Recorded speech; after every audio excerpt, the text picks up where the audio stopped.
दोस्तों, बहुत समय पहले की बात है। बेलापुर गांव में एक बहुत ही मेहनती और ईमानदार महिला रहती थी। वह इतनी मेहनत करती कि उसकी गांव-गांव में दूर-दूर तक चर्चा की जाती थी। वह सुबह जल्दी उठती, सुबह के कामों से निवृत्त होकर सुबह-सुबह ही अपने खेतों में पानी देती। उसने अपने घर के पास ही एक बड़े से खेत में सब्जियां लगाई हुई थी।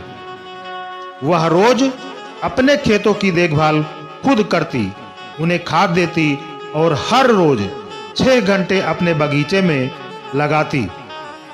यही उसका हर रोज का काम था। वह अपने खेत में कभी भी रासायनिक खाद का प्रयोग नहीं करती थी, बल्कि अपने घर में गाय के गोबर से और जो सब्जियां वगैरह के छिलके बचते थे उनसे स्वयं खाद तैयार करती और वही खाद अपने बगीचे में डाला करती थी। उसके बगीचे में हरी भरी सब्जियां तैयार हो जाती थी। जब वह इन सब्जियों को बाजार में बेचती तो उसको अच्छे दाम मिलते और घर में भी अपने हाथ की उगी हुई सब्जियां खाती थी।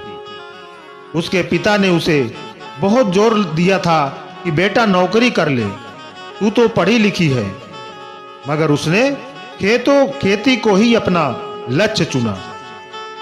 उसने अपने पिता को कहा कि मैं स्वयं का अपना कोई कार्य करूंगी, सरकारी नौकरी मुझे नहीं चाहिए। आपने मुझे अच्छी तालीम दी है जिससे मैं हर कभी कोई भी क्षेत्र चुन सकती हूं। मैंने खेती को ही अपना व्यवसाय निर्धारित किया है, मुझे इसमें सफलता हासिल करनी है। मैं पहले तो छोटे तौर पर ही खेती कर देखना चाहती हूं कि मैं इस मकसद में कामयाब होती हूं या नहीं। शोभना जब अपने खेतों को देखती, हरी भरी महकती खुशबू से उसका मन सराबोर हो जाता, वह आनंदित हो जाती। वह बहुत ही व्यस्त रहने लगी थी। गांव में उसकी एक बहुत ही पक्की सहेली बन गई थी जिसका नाम था श्रुति। वह तो आधा दूध और आधा पानी बेचती थी। वह भी दूध बेचने का काम करती थी। वह ग्राहकों को चूना लगाती थी। दोनों इस प्रकार अपने काम से निवृत्त होकर अपना सामान बेचने जाती। शोभना सब्जियों को बेचती और श्रुति दूध बेचती। दोनों सहेलियां अपने अपने काम से प्रसन्न थी। श्रुति को दूध बेचने में कुछ फायदा नहीं हो रहा था। उसके ग्राहक दिन ब दिन कम होते जा रहे थे, परंतु उसकी सहेली के तो हर रोज बिक्री ज्यादा से ज्यादा हो रही थी। अपनी सहेली की कामयाबी उससे देखी नहीं जा रही थी। उसके दिमाग में, श्रुति के दिमाग में एक विचार आया। उसने मन ही मन योजना बना डाली कि इसकी खेत में लगाई गई सब्जियों को तहस नहस करना होगा। दूसरे दिन उसने शोभना के पास पहुंचकर कहा कि दोनों अपने अपने काम पर चलते हैं। उसने देखा कि उसके खेतों की कांटेदार तार कोई ले जा चुका था।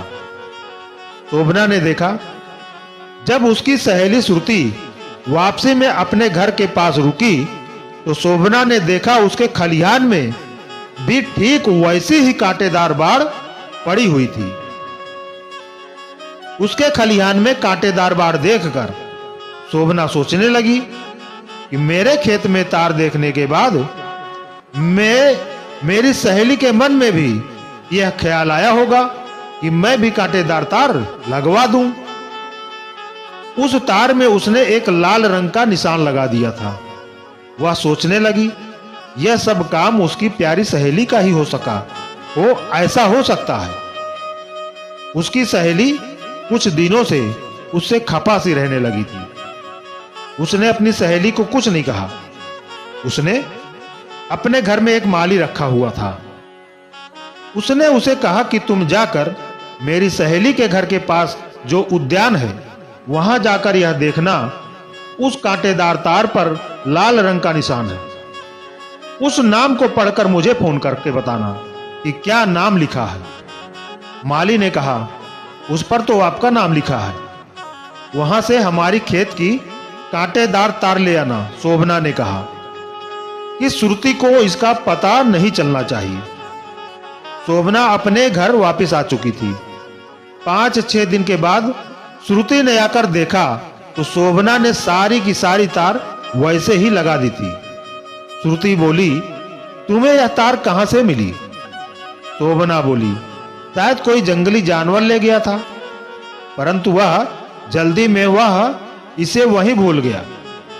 शोभना ने अपनी सहेली को ऐसे ही जताया जैसी कि उसे तार के बारे में कुछ मालूम नहीं है। शोभना अब तो सतर्क हो गई थी।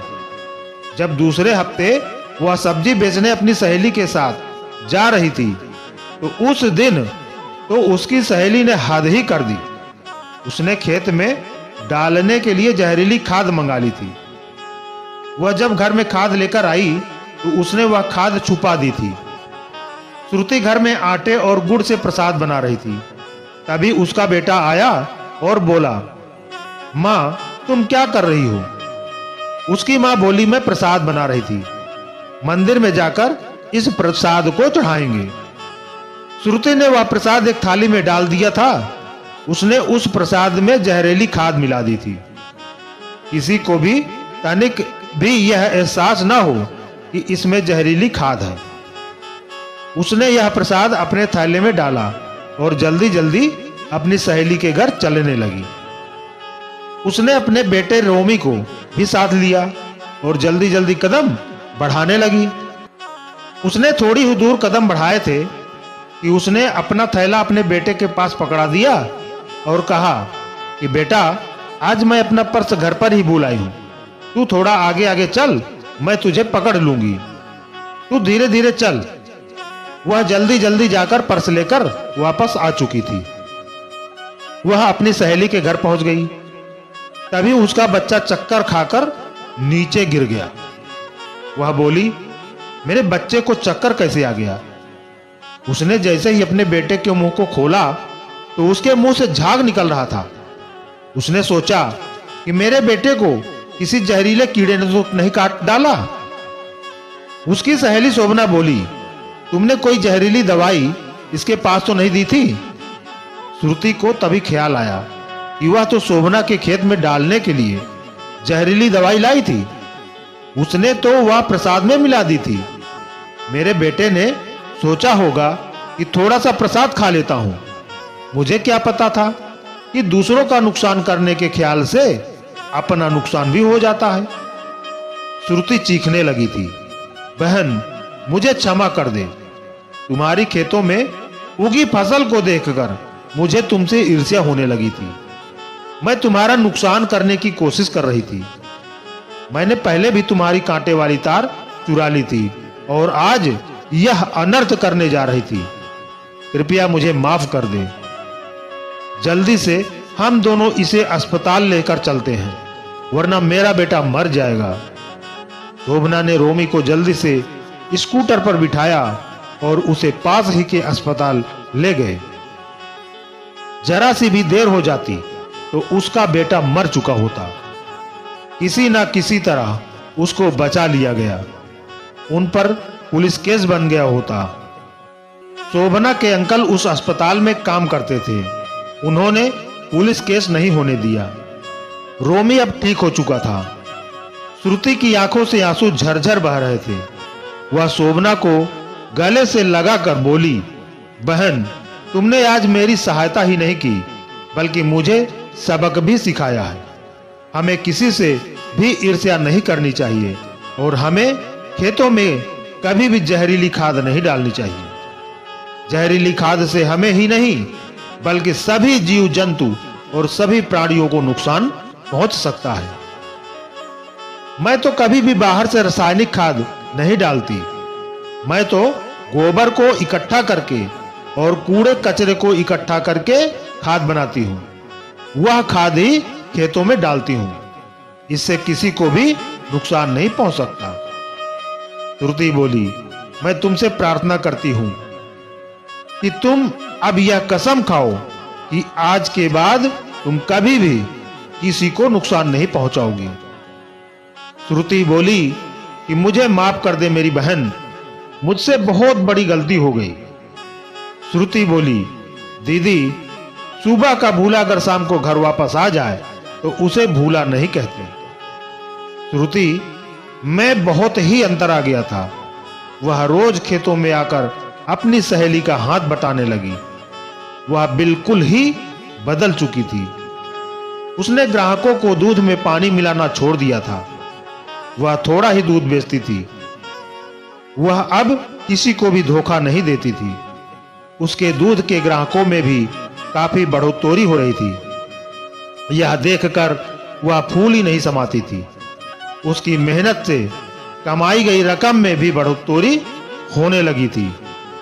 थोड़े से रुपए के लालच में उसने अपने अंदर की श्रुति को कहीं खो दिया था, परंतु अब वह पहले वाली श्रुति बन चुकी थी, जो अपनी मेहनत से कमाए गए रुपयों से ही खुश थी और अपनी सहेली शोभना की सच्ची सहेली बन चुकी थी।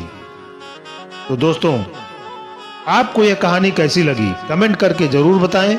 वीडियो को लाइक करके ज्यादा से ज्यादा शेयर करें और अभी तक हमारे चैनल को सब्सक्राइब नहीं किया है तो प्लीज सब्सक्राइब जरूर कर लें। धन्यवाद।